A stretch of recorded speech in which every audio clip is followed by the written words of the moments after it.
ច្រៀងរៀបរាប់ភ្ជាប់រឿងអតីតរៀបរាប់មករឿងពិត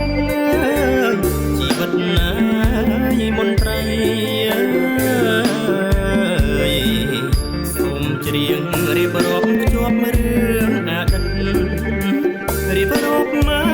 ករឿងពិតជីវិតណាយមន្ត្រីបំរើដោយស្មោះ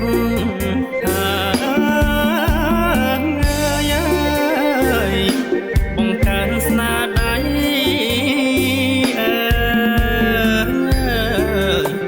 ការពារឲ្យទឹកដីប្រជាខេមរាអនុវត្តខ្ជាប់ខ្ជួនតាមច្បាប់ក្បួនថ្មីល្អគ្រប់មកវិស័យតែនដីសីមា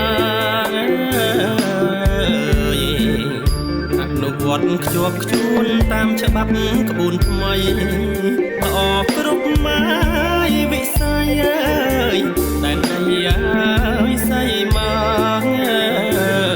ចិត្តមិនលំអៀងហើយប្រកបកិច្ចការជួយថែរក្សាសន្តិភាពធ្នាប់ល្អខ្លួនជាមន្ត្រីពលស្ដីពាក្យពិតសង្គ្រោះងា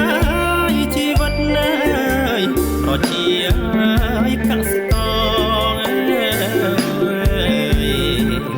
ខ្លួនជា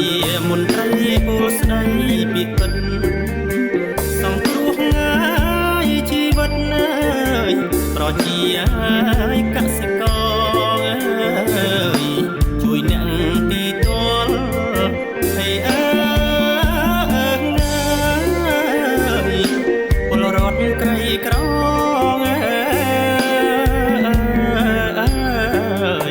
ធ្វើគុំមករូល្អតកូនតចៅឆាន់ទាំងការងារគ្រប់គ្រាមិនភ្លេចសកម្មជានិច្ចរាល់ពេលយប់ថ្ងៃឆាន់ទាំងការងារគ្រប់គ្រាមិនភ្លេចសកម្មជានិច្ចរាល់ពេលយប់ថ្ងៃជួយជន់រងគ្រោះ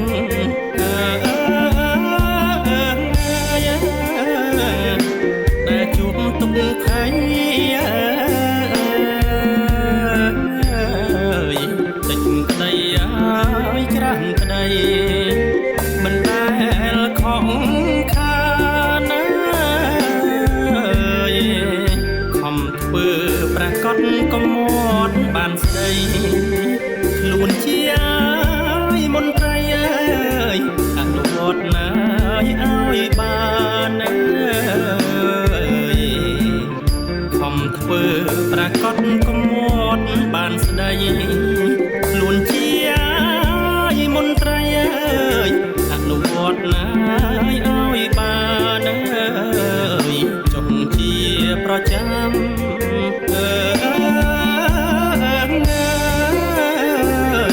នៅតាមមូលដ្ឋាន